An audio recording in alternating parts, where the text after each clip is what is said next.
Hi everyone, welcome to THT, and today we are talking about the top 10 cards from previous sets that got better with set 3 and the new changes that have been made to the game. So this video has been inspired to me by Fry9000, so hi to him and thanks for the ID for this video. In this top 10 list, we are rating cards not relative to how powerful they are in this new set, but rather how much more powerful they are in this new set compared to what they were in set 1 or set 2. We're gonna see for the majority of the card that here comes from set 1, which I think is a testimony on how deep and interesting the set 1 card pool was. And I've decided in this video to not include any leaders because I think leaders are not very comparable with regular cards, so we're only going to talk about regular cards in this particular list. So if you like that kind of content, I would like you to like and subscribe, and once it's done, let's go into it without further ado. First of all, we got our honorable mention, and honorable mention we have General Taggy, Jabba the Hutt, and General Krell. General Taggy and General Krell were pretty much unplayable in set 1 and set 2. Now that we have a set that is focused on swarm strategy with exploit and a lot of troopers, it's much easier to populate the board with a lot of troopers, making General Taggy a far stronger synergy card if you want to go that route. And General Krell also can draw you a lot more cards, and he's definitely much more of a menace than he used to, even though he remains a relatively fragile unit. I think that his ability can be very strong, but it is double command, unfortunately, which is going to mean that it's going to be a lot more niche. So it's a unit that got a lot better, and so is General Taggy. I don't know if it's going to be enough to make those cards competitive, but they're definitely a lot stronger than they used to be, which is the point of that video.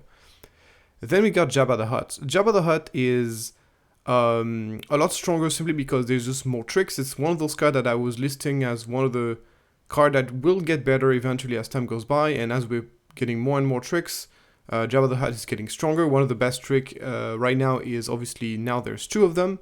Not only does Jabba the Hutt allows you to search for the card, it also reduces its cost, and is also an underworld unit. There's a lot of underworld in the set, meaning that synergizing with him is quite easy. Will the card make the cut? But I think that this card has strong potential to see play in, notably in like Cat Bane's deck, that kind of thing. Cat Bane really like that kind of card because he plays a lot of tricks, plays obviously the McClunky and all that stuff. So when you're in a neighborhood of 9 tricks, so you got 3. Now there's 2 of them, 3 McClunky, and then you can even add to this 3 Waylays, which is just an overall strong card, and then maybe a couple of shoot first. Then it makes Jabba the Hutt very consistent. You're always gonna find something. It does compensate for one of the weaknesses of the deck, which is the lack of card advantage engine, and Jabba the Hutt does that very well. So and it then has a huge body. The big body has gotten a lot better with DR44 blasters. Now you can equip blasters on Jabba, and make it a 4/8, which is really strong. So I think this card is. Jabba the Hutt is definitely getting a lot better in this set. Will that be enough for me to be playable? We'll see, but it does definitely get a lot better.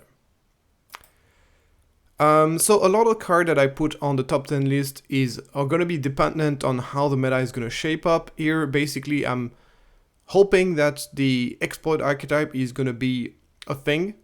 Because a lot of the cards that I put on the list are really dependent on exploits specifically. But let's get into the first one, Admiral Motti. So Admiral Motti is a lot stronger than he used to, simply because it is much easier to defeat your own Admiral Motti as you play units. You can use the exploit on the same round and then basically exploit Motti and then ready the unit that you just played. The strongest combo that we've seen is basically in a Dooku deck, you exploit Admiral Motti to play a Providence faster, and then Providence gets to attack right away.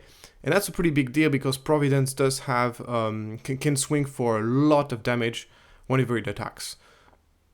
Another good example would be for the Malevolence. The Malevolence has Restore 2, so being able to play this card right away ready is a pretty big deal. So yeah, Motti does combine with some of the best exploit cards in the game. It is definitely a niche application, and it's not something that you can just jam as a 3 of in any deck, but it is definitely a strong, it definitely got a lot stronger, and it has very good chance of being a card that's gonna see play in those exploit archetype. Will it see play or not is gonna depends on if the deck has enough space, can afford to play it as a couple of kind of like situational cards. But in the right situation, the card is very strong. So yeah, we'll see how it goes for Motti, but he definitely got a lot stronger with the set 3. Then we got Shu's side, of course, with all those decks able to get tokens right and left, whether it's to coordinate or the exploit archetypes. Obviously, one of the obvious things you can do with them is just spend 7 resources, swap out, give one of your tokens to your opponent, and then get one of his strong units. So basically, permanently take control of a unit is for 7 is incredibly powerful, especially if you are a deck that has consistently always a unit in play and very, very small and significant unit to give out to your opponent. So I think Shu's side is getting a lot better with the set. Doesn't mean it's going to see a lot of more play. It depends on the meta once again. And it depends, of course, if exploit ends up just seeing a lot of play. But definitely Shu's side is definitely getting stronger with the set.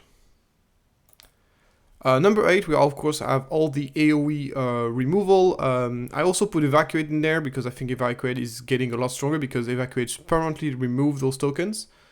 So if indeed Exploit and Coordinate are somehow competitive, Overwhelm Barrage and Supreme Leader Snoke are gonna become instantly a lot stronger. Overwhelm Barrage is already the strongest card in the game.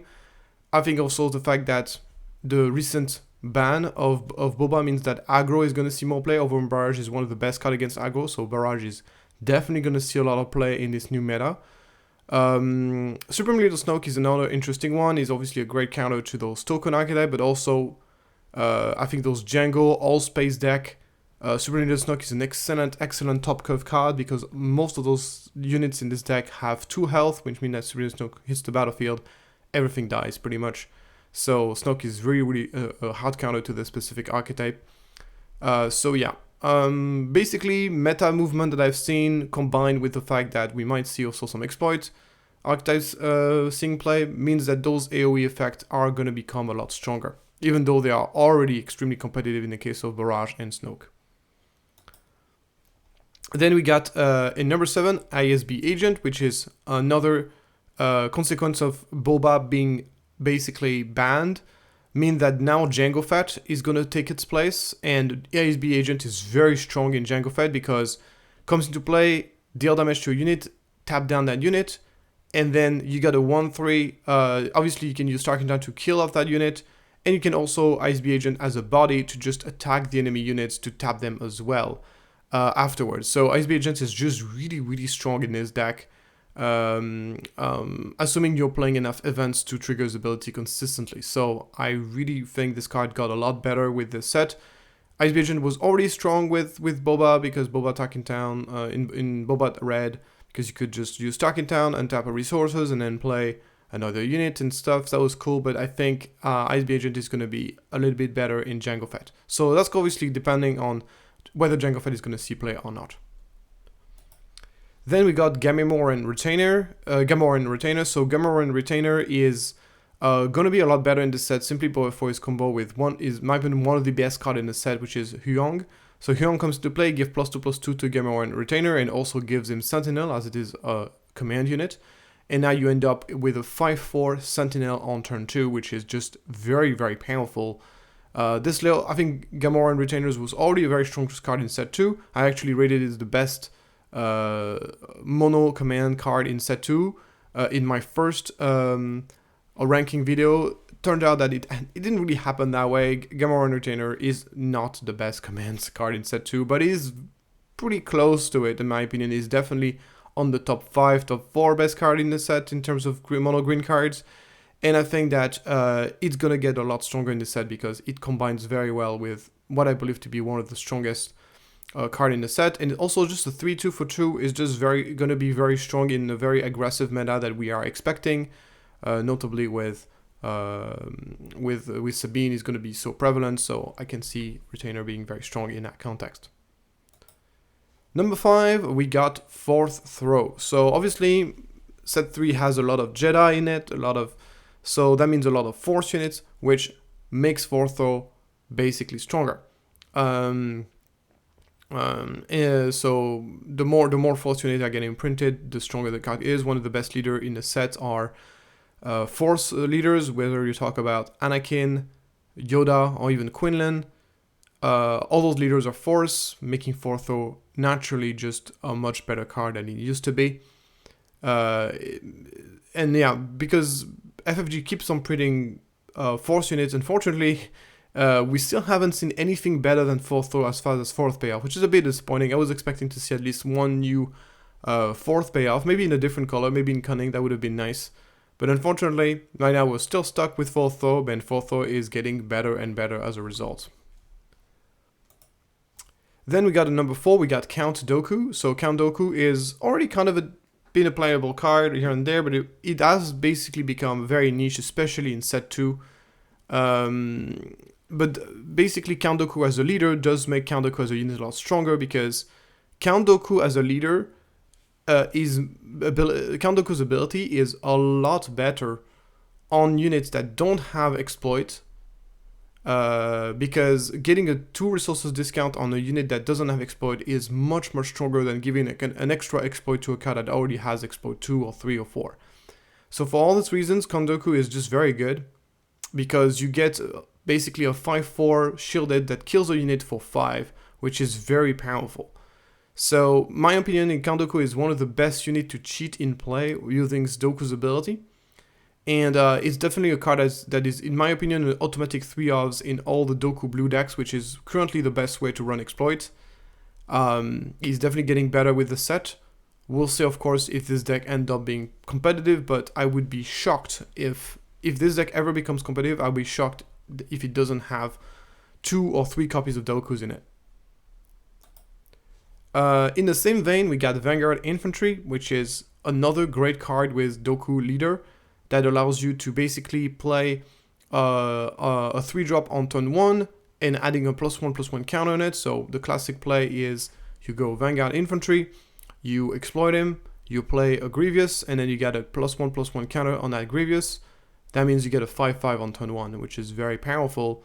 But the good thing is, like, there's plenty of other ways to do this. There's the 3/4 Separatist ship that becomes then a 4/5 for 3 in space.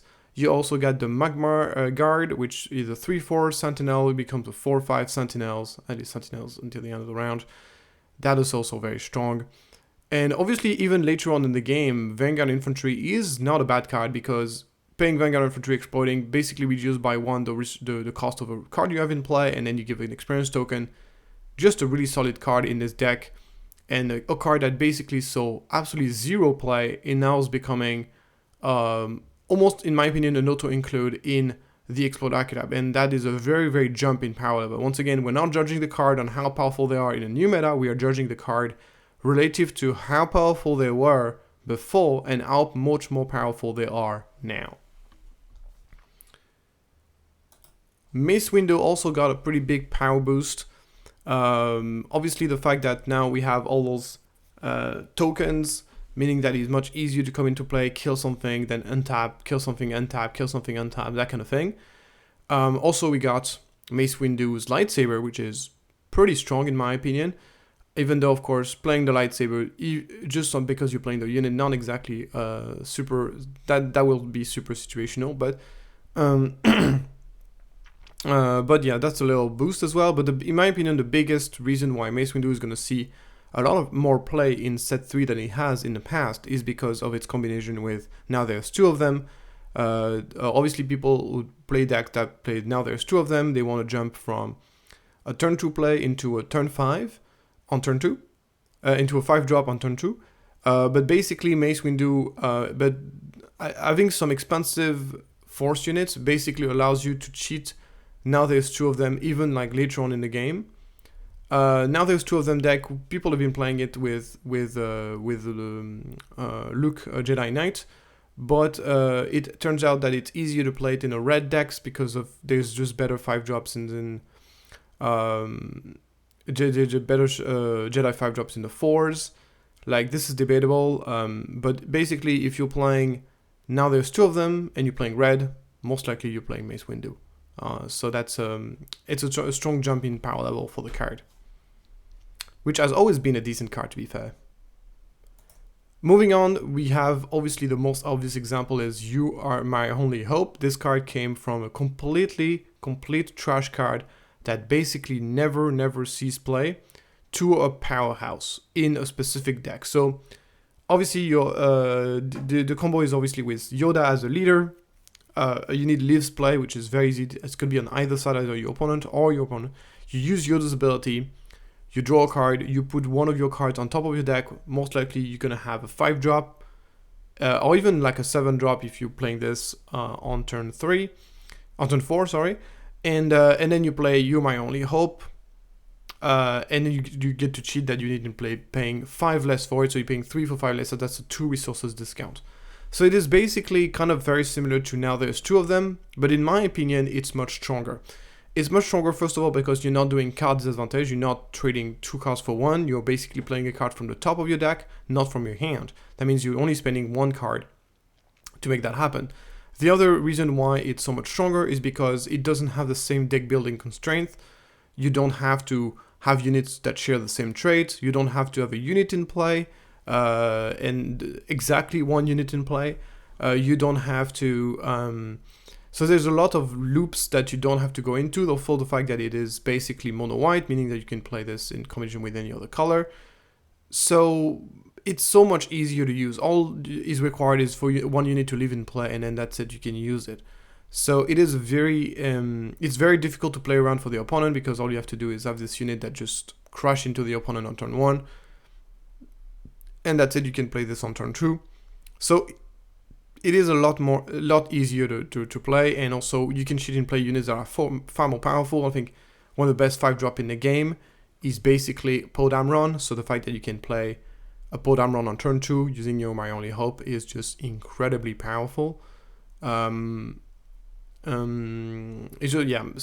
that's like the best 5-drop in the game. So yeah, the only, of course, main inconvenience of You're My Only Hope is like it can only specifically be played in Yoda, so obviously there's that constraint, and whether Yoda is going to be making a dent in the competitive arena remains to be seen. With all that being said, it is safe to say that for me, it is the card in previous sets that had the biggest jump in power level, and that's why I put it number 1 on that list. Thank you everybody for following that video. If you like that kind of video, please like and subscribe. And let me know if I missed any card, if there's any card that you think had a huge jump in power level thanks to Set 3 or thanks to the Boba ban. And I hope you enjoyed that video, and I'll see you next time.